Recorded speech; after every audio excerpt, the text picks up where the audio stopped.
I'm Captain Hoff, CEO of Founderspace, the leading global startup accelerator.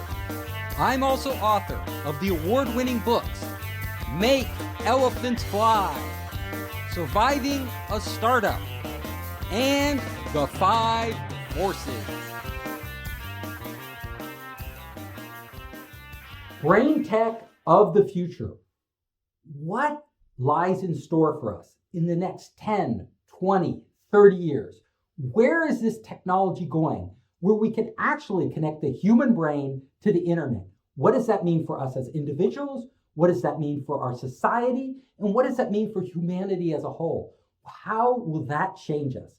And what are the different ways in which brain-computer technology can impact our lives and actually change the fundamental nature of what it is to be human? Download information. What happens when we hook our brains up to the internet through high bandwidth, high speed connections directly to the internet with all the information our civilization has accumulated, uploaded into there? Every book that has ever been published, every film and movie and TV show that has ever been made, every bit of scientific research that we have ever discovered, it all is migrating to the internet. It will all exist in the cloud. What does this mean for us? Well, if we think in the future, not tomorrow, but a decade from now or 2 decades from now, when we have these advanced devices, we could literally download that information whenever we need it. We don't have to store information in our brains because our brains will literally use the cloud, the internet, as an extension of themselves, as extra storage. So right now, we may go to school, and spend 12 years to graduate high school, another 4 years to graduate college, and then if you go on to get a doctorate, 4 more years. That's a big portion of our life. But what if in school, if you wanted to learn a foreign language, you could literally download it, download the language. And as you go about your day, it could literally seep into your brain. The language could be fed into your brain. Or you could download, everything you need to know about chemistry, everything you need to know about physics, all the great books that are out there, as if you had read them, but on a subconscious level. Remember, the human brain, 90% of the activity, 90% of the information we're absorbing is subconscious. It's not conscious. So there could be a way where we learn to actually write this information into our brain. So then when we need it, it's like we read that book, like we read that textbook. We know everything in it. We know the whole history of the human race, even though we haven't spent a day in a classroom. Or maybe that isn't even necessary. Maybe we don't need to store it in our brains. After all, our brains are kind of crude. They're 100,000 years we've had the same brains, They aren't that evolved. We still forget stuff. It's hard to store stuff. It's hard to retrieve stuff. Our brains are slow. What if that information was left in the cloud? We need to know a fact about history. Boom, because the connection is so instantaneous, the cloud is an extension of our mind, of all the knowledge out there, and we just pull down what we need. If we walk past the Golden Gate Bridge, suddenly we start to know all the facts we are curious about. Oh, when was this bridge built? Oh, how many people died building the bridge? Oh, you get that information. Oh, how long is the bridge? That information comes to you. On the job, the same thing. You need to know something about a report. Well, it doesn't have to be told to you in advance. It could be retrieved in real time from the cloud, from this mind net that we create. So all of us can be downloading information from the net to our minds with advanced brain-computer interfaces. And actually at the same time, we could be uploading. So all of our experiences, everything, every human being that is connected to this mind net is learning can be uploaded. Scientists all around the world, the research that they're doing in real time can be uploaded to the internet and shared instantaneously across every brain in the world. And not just human brains. Think about it. We're going to have machines hooked up to this internet. We're going to have robots out there learning things. Robots on Mars, robots on Venus, robots maybe beyond our solar system. and robots all around the planet and under the sea, gathering information, figuring things out, doing tasks, advanced AIs controlling these robots. Simultaneously, all of these machines would be uploading information, and they would have sensors that are far more sensitive than our eyes, that are far more sensitive than our ears, that could interpret ultraviolet light and all these other sources that we as human beings can't even directly access through our bodies. But this data, this information, these experiences are all being uploaded into the cloud and shared. So the real question is, when we are able to download information and upload information directly to our minds, and our minds are all connected to this vast internet, what does that mean for humanity? Where are we going? What are we becoming? Also, who will have access to this information? What information is private? Maybe I don't want all the information on my brain uploaded. How do I restrict that? What does that mean? And maybe some scientist doesn't want their work, or some company doesn't want their company trade secrets uploaded to the internet. Do certain people and certain groups of people get to have information that others don't? What is fair? Like, will certain people in certain positions have access to far more computing power in the cloud, far more information in the cloud than other people, giving them a huge advantage in business and life and basically power to control our destinies? Do certain people, wealthy people, powerful political people, governments, are they allowed to have information common people aren't? What are the rules? What are the ethics? How do we structure a society like this? You know, many of these problems are present today, like even in our existing world. So we have to look at the world today, and then we have to imagine the world we want in the future. What will that world be like? How will human beings share and use information in a world of the future where all of our brains and all of our lives depend on being connected to this mind net? We have to ask these questions. We have to ask, what does it mean to be human? Like, would you even solve hard problems in your brain? Your brain's a very primitive device. Why not use an AI out there to solve all your hard problems? Your boss asks you questions, some technical question that you don't know the answer to, boom, tap an AI in the cloud, have it figure it out, give you an answer, you spew it out. Do we become dummies? Just like these shells that rely on minds, on processing power that's beyond us? Who are we as human beings? What is the boundary that separates us from this mind net? And where do we draw the line? We have to think about this because this technology is coming. It's in the laboratories. It's filtering out into the population. We need to think about that.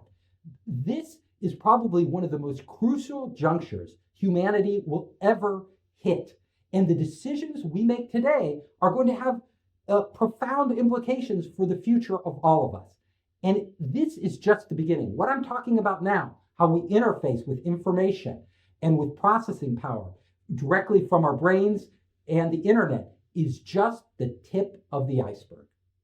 Share memories with advanced brain-computer interfaces. There is no reason we can't take our memories and potentially upload them into the cloud and store them forever. Now, most of us forget most of what we do during the day. It's hard to even remember our childhood. It's hard to think back. But what if, instead of going to a photo album or watching old movies, videos that we took, what if we could simply access any point in our life and actually start to retrieve the memories that we had because they were taken from us, processed by some advanced AI, and instantaneously stored in the cloud for us forever? That would be pretty cool. Now, it could even be cooler because we could then download those at a later time in our life, maybe we're older, and they could be much richer than our actual memories. Our actual memories are distorted, they're fuzzy, over time they decay and they change. But these could potentially, and I'm in the realm of science fiction now, we're thinking about the possibilities. These could potentially be very accurate recordings of our biological and mental processes at that point in time. And if we fed them back into us, it could be like reliving that experience, reliving your first kiss, reliving your childhood. How would that be? What would that be like? It would be pretty amazing. You could be this old, decrepit person reliving your childhood as if you were a child. or reliving those really special moments in your life.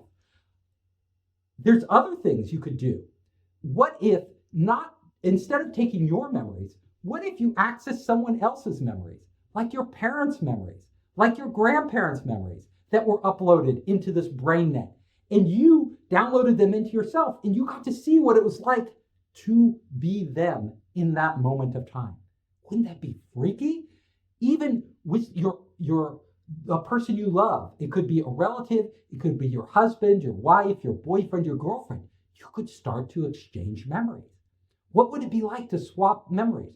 Your memory for my memory. You could potentially actually feel not just the visual sensations, audio sensations, touch of the past. You could potentially feel their emotions. So not only could we upload and download visual information, but all of these things are emotions. They all could potentially be encoded in a digital form so that when they're downloaded into a new biological being, it replicates them in that being. Of course, we're way far away from that technology today, but it's interesting to think about. If I could download a feeling of happiness, of contentment, or if my spouse was upset, instead of, right now there's a wall between us. I can feel sorry for somebody when they are suffering, when they are feeling depressed, or when they have pain. But I can't actually feel their depression. I can't feel their pain. I can only feel a simulation of it that I create in my mind, but it's not theirs. But with brain-computer interfaces, if we are connected to them, I could start to download not just their memories, but their feelings. And they could share my feelings. What would it be like to have true love when people truly connect? You share your experience, I share my experience. And it could get freaky. Like you come home, you're out late, and your wife says, "Where were you? I want to know." And you're like, "Oh, I was just hanging out with the boys." Now your wife's jealous. She doesn't trust you. Let me see. Let me look into your brain. Show me what you did. Whoa.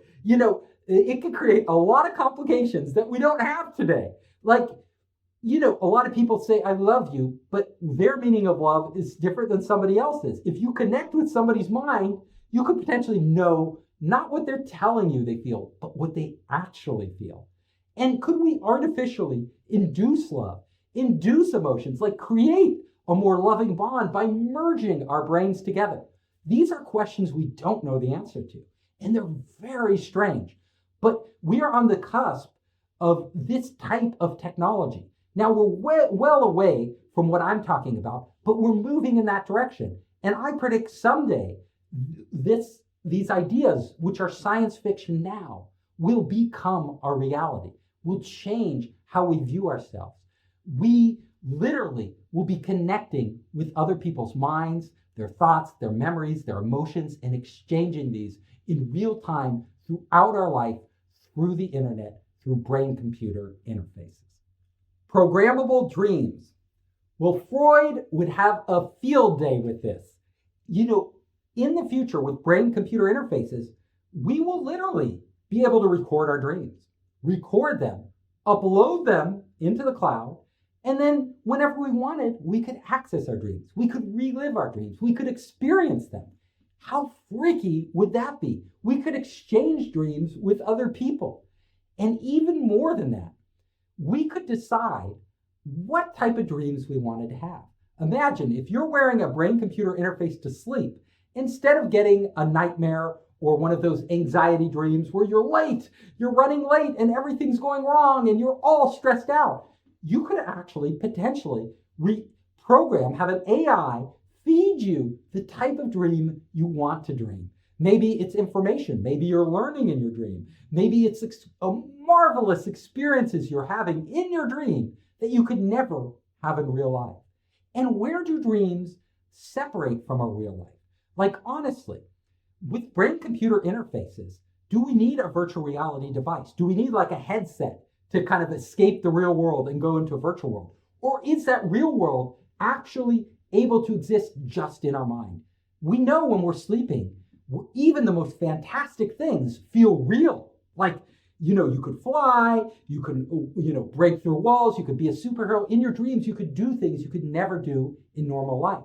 So will the video games and the virtual reality experiences of the future not be created through some external device, but be created through brain-computer interfaces, where we actually, even when we're conscious, not asleep, we can create and enter these worlds. And just like our minds are capable of creating dreams, we create alternate realities for us that we exist in. And not only do we exist in them, but all our peers, other human beings, can come in and interact with us in this mental space. I don't know what you call it, this virtual mental space that we create using brain-computer interfaces that feels just as real as our lives. In other words, the Matrix, right? We could be sitting, lying in a bathtub, literally traveling and experiencing the whole universe in our minds. And it could all be programmed. There could be,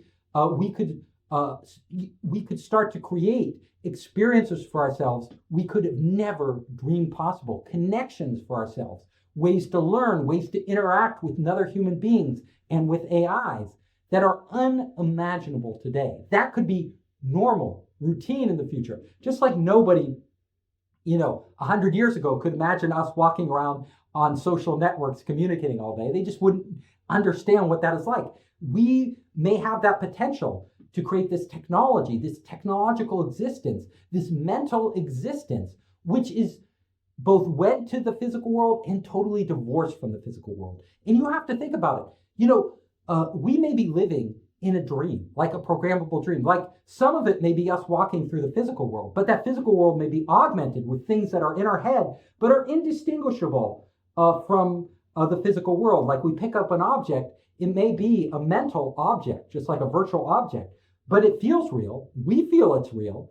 And to those around us in this shared space, this shared illusion or delusion or fabrication, whatever you call it, they would see it and feel it too, just like we do.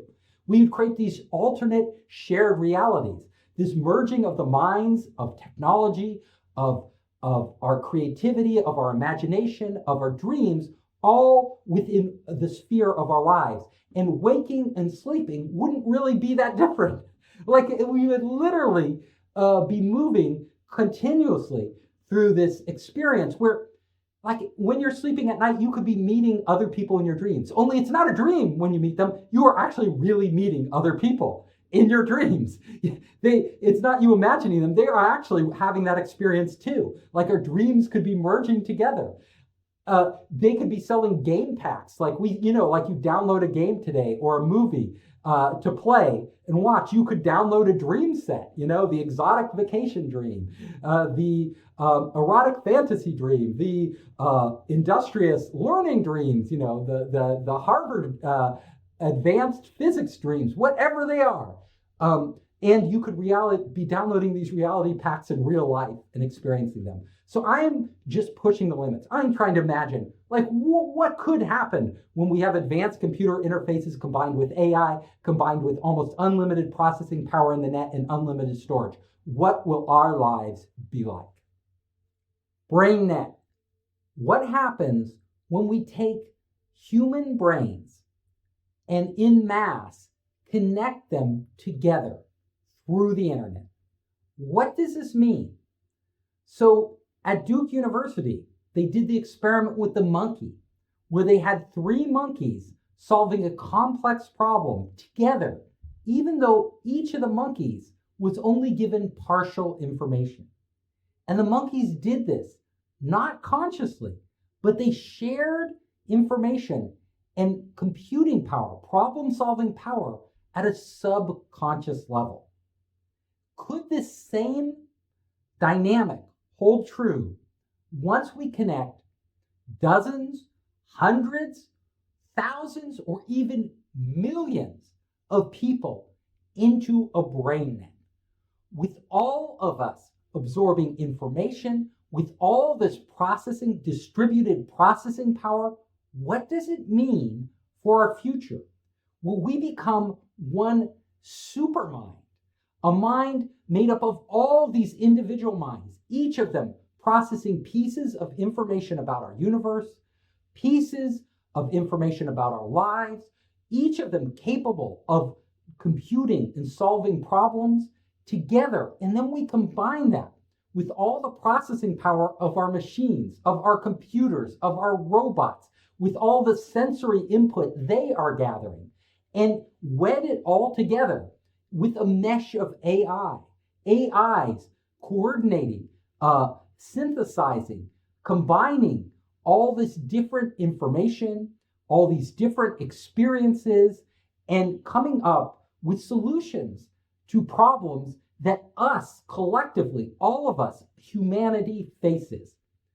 This is synchronizing our minds together, means that we no longer will be individuals trying to solve a problem in our head and then communicate it to others.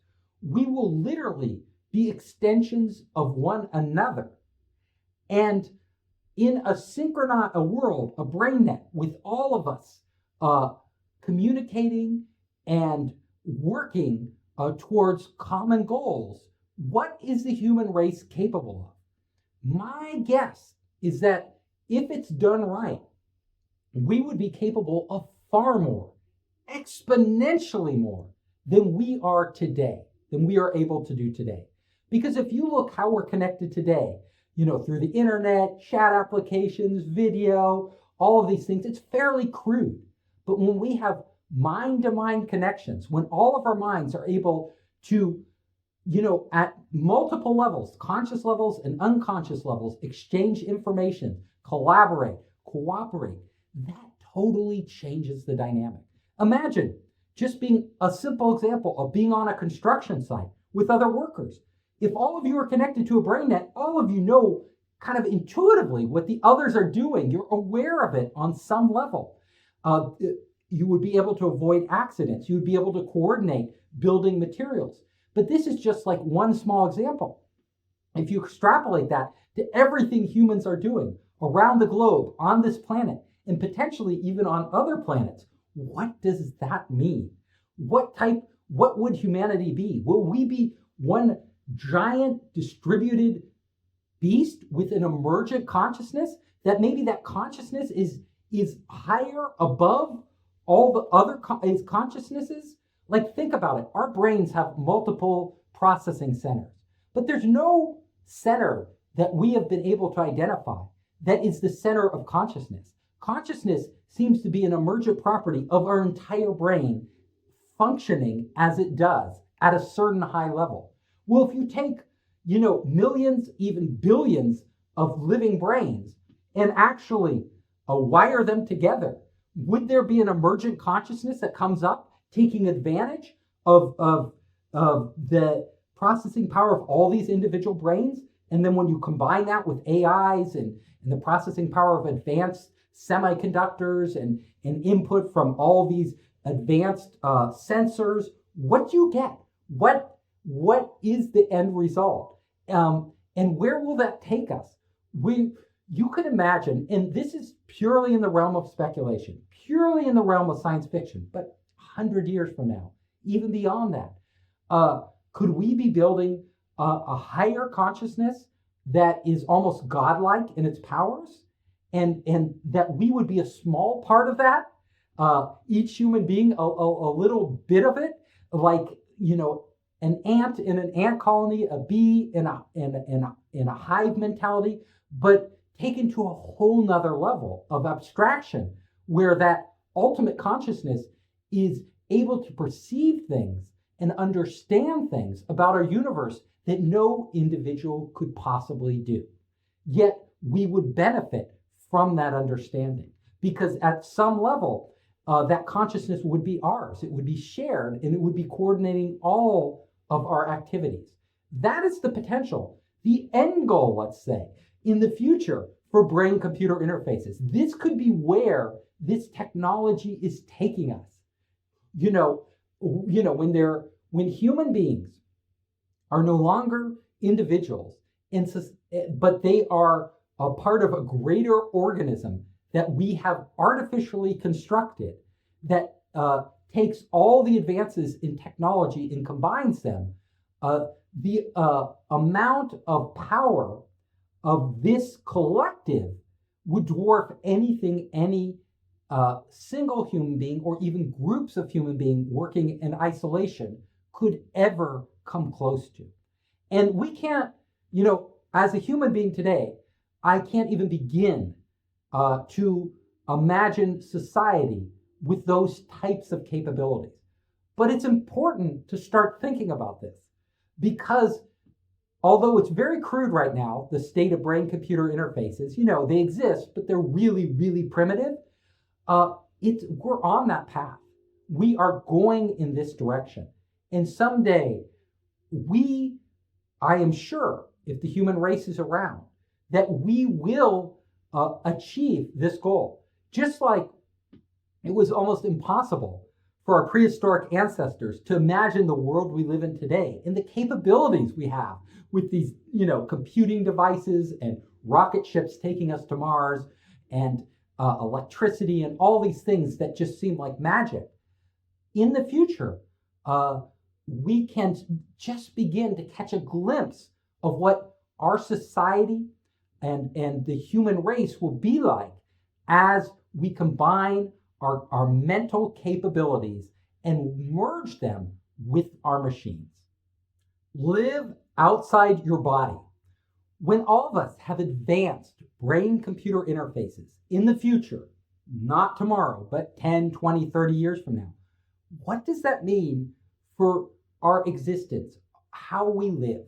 Now imagine this. If I have an advanced brain-computer interface that connects my mind directly to the internet, not only is it connecting it to the internet, it's connecting it to everything else connected to that network, potentially.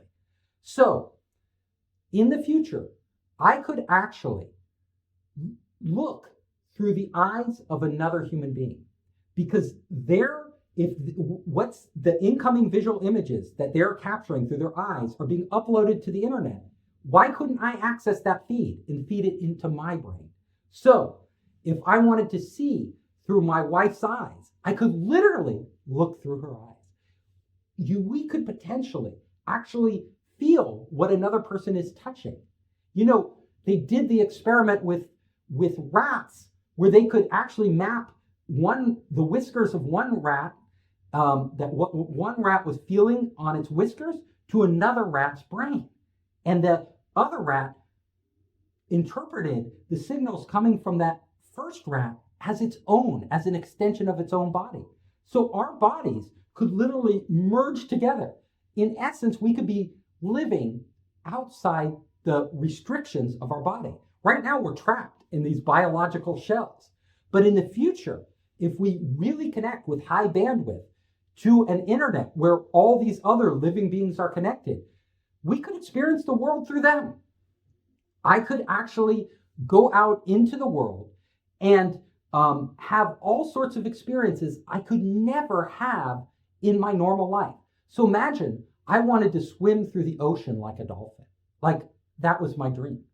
If a dolphin had a wireless brain-computer interface implanted in its brain and I could tap into that, suddenly I could start to feel the dolphin's body as my own. I could start to swim. I may even be able to control the dolphin as if it were my own and swim through the water, understanding what it was like to be another creature, a fish in the water, or a bird flying in the sky.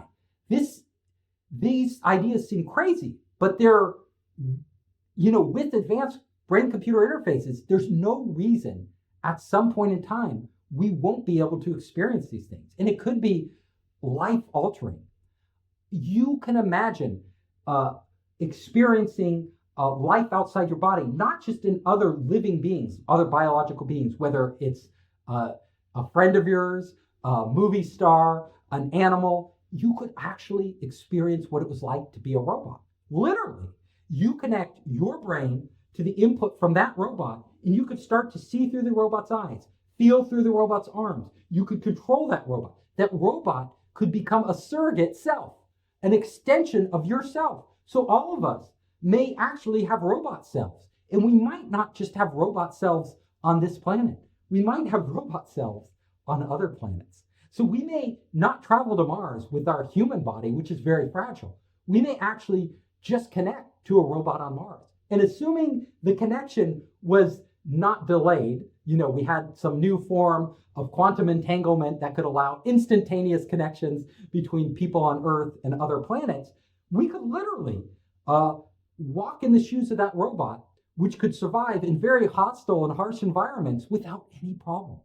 And robots have the potential to have sensors that can sense spectrums of light, can sense frequencies of sound, can sense chemicals and other things like smells that we could never sense, that are outside our limitations. The limitation is the Umwelt. That's what we live in, where our Umwelt is everything our five senses can bring into our minds that creates our reality. But suddenly, this wall is no longer there. And literally any device or any other being, whether it's a dog with its incredible sense of smell, if we connect to its brain, suddenly we could start to smell what that dog smells. Or if a robot has an even more advanced sense of smell, we could start to smell like a world that we never knew existed. We could start to see the world like insects or robotic insects and control them. The possibilities are endless. And it's almost mind-blowing to think about it, because there is so much potential here to expand the boundaries of what it is to be human. The human condition. Right now, we know the human condition simply by the limitations of our body. But suddenly, when our brains are connected to the internet, our bodies are no longer the limitation. Literally, the limitation is anything we can connect to. Any robotic device, any sensor, any other living being that we can connect to, or a device we can manufacture, can expand those limits of our experience, of our understanding of the universe, not just on an intellectual level, but on an experiential level. And this is something, I tell you, I'm really excited about. Like, it can open up worlds to us that we never imagined existing, open up experiences to us that we could never physically have as human beings, and allow us to become potentially, higher level beings with a much richer and deeper understanding of the universe around us. Brain hackers. There is a dark side to all of this brain-computer interface technology. As we come closer and closer to building devices that allow us in real time to hook our brains up to the internet and to one another and to AIs, what does that mean for our civilization, our society, and us as individuals? First of all, today somebody can steal your identity. They could get your credit card. They could create a phony version of you and take out loans. They can make your life pretty miserable. But as bad as it is, it's a minor inconvenience compared to if somebody hacked your brain and stole your real identity. Imagine our brains are connected to the internet through a brain-computer interface like Elon Musk wants to build. What happens when a hacker, and hackers are pretty good today, pretty sophisticated, hacks through whatever security controls, whatever firewalls we put in there, and gains access to our brain? Just like we can now control a rat's brain without the rat even knowing us, this hacker could potentially take over our brain and make us subservient to the hacker's will. We would do whatever the hacker wants, and we might not even know. Just like the rat doesn't know it's being controlled in experiments today, we might not even know we're being controlled. Our free will would be snatched from us. And our free will is kind of what we define as our humanness, who we are. If we no longer control ourselves, even though we think we're controlling ourselves, then we're nothing more than a puppet for somebody else. And this hacker, who's to safeguard us? Like, are you going to go out and trust a big corporation like Microsoft? Are you going to trust a big corporation like Google, or perhaps one like Facebook with its track record to actually implant a chip in your brain? Do you really trust Elon Musk to protect your identity, in essence, your free will? Is it worth the trade-off for all the power we could gain and all the advantages of brain-computer interfaces? The dangers are just as great. It's a two-edged sword. It's like nuclear weapons, and nuclear power. Nuclear power is an amazing invention. Power, clean energy to power the world, but it's also incredibly destructive. Well, we are coming to the point now where we have to make these decisions. This technology, brain-computer interfaces, are entering the marketplace. They are available on Amazon. Yes, they're very crude. No, they can't hack your brain. You don't have to worry. Far from it. But in laboratories, we're implanting chips into people's minds right now that do have this capability. Now, these are for medical reasons, very medical, people with severe disabilities who are willing to take that risk. But the average person, should the average person take the risk? I don't know the answer to this. What I do know is that we should be very cautious.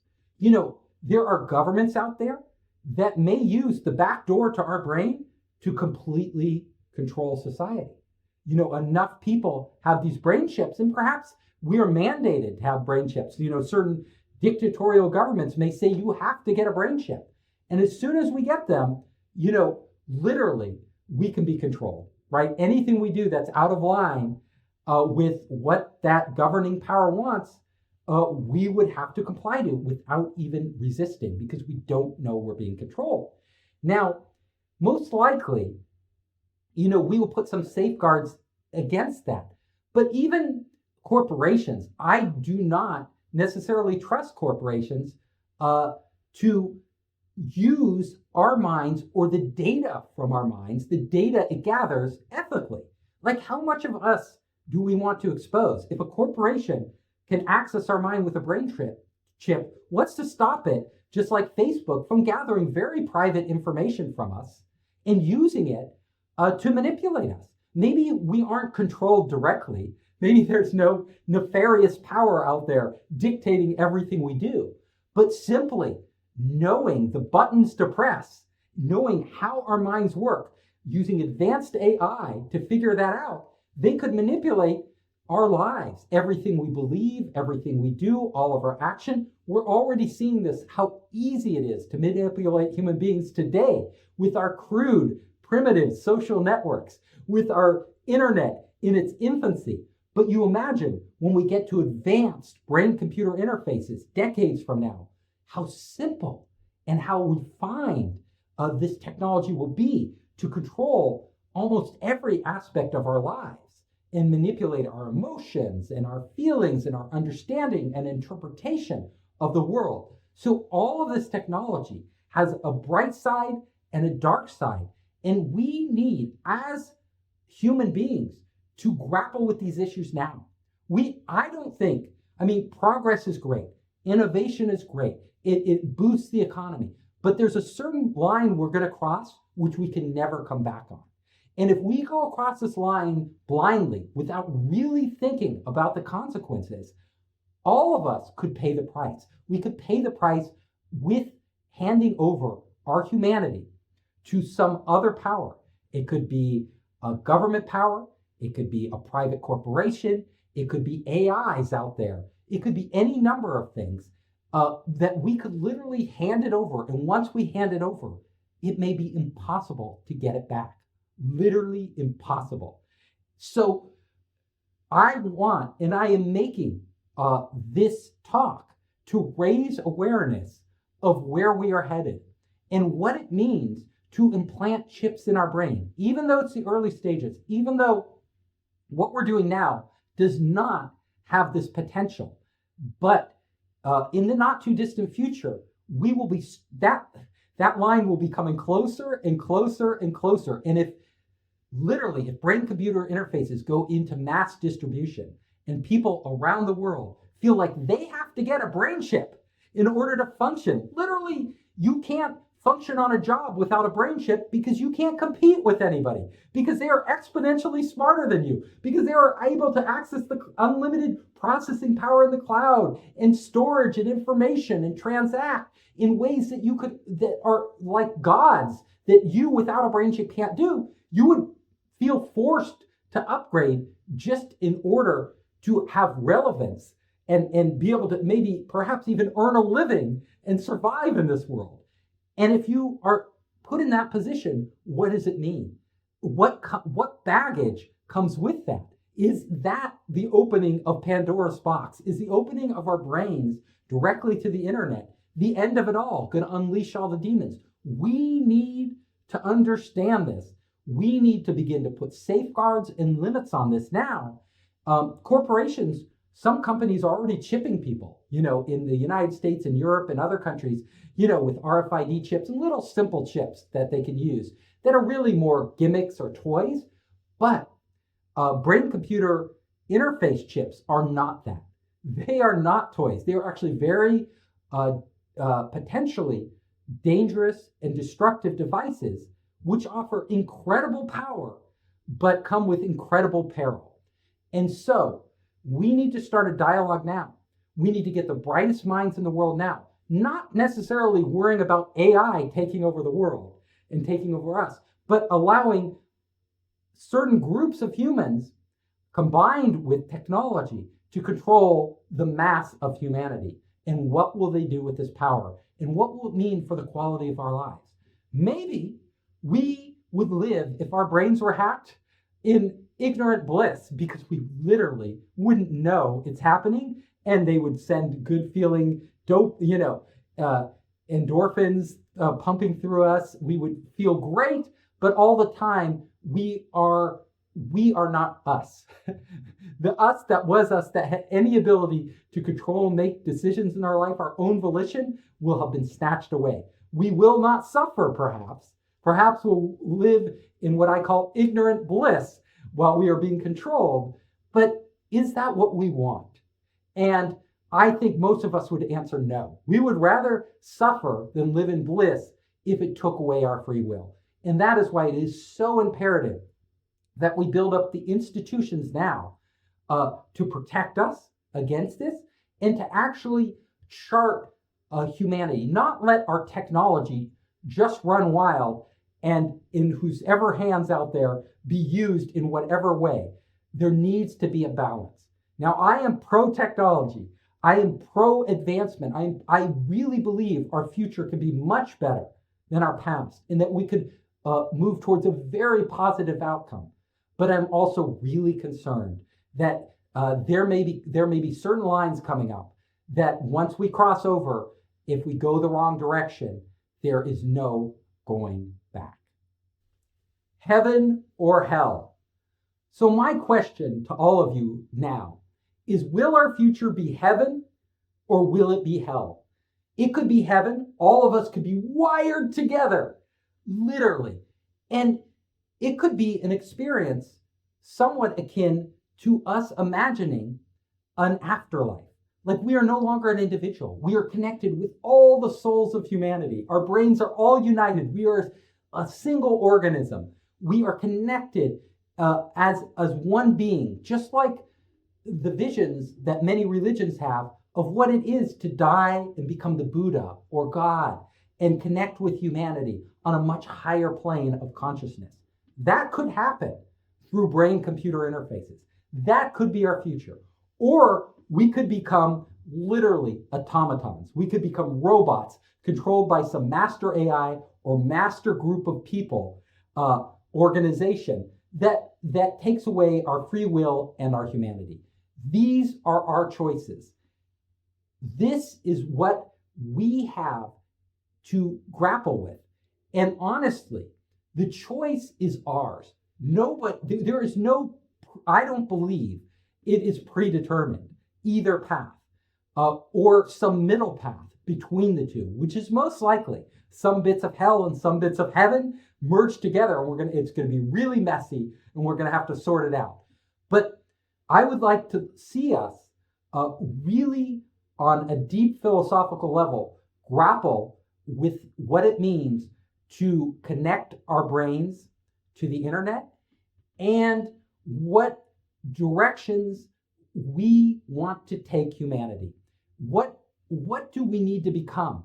Is it better for us to potentially end war, end suffering, make the human race a much more collaborative, connected entity where all of our pain is shared and where we work together to better one another's life?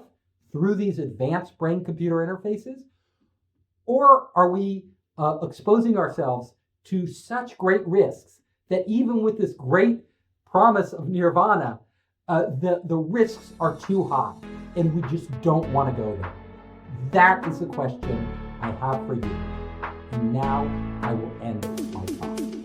I hope you enjoyed the talk. If you liked it, you can come to founderspace.com. You can check out our latest events, contact us, and see my latest book, Make Elephants Fly, Surviving a Startup, and The 5 Forces. You can also find me on all the major social networks. Just search for Founderspace.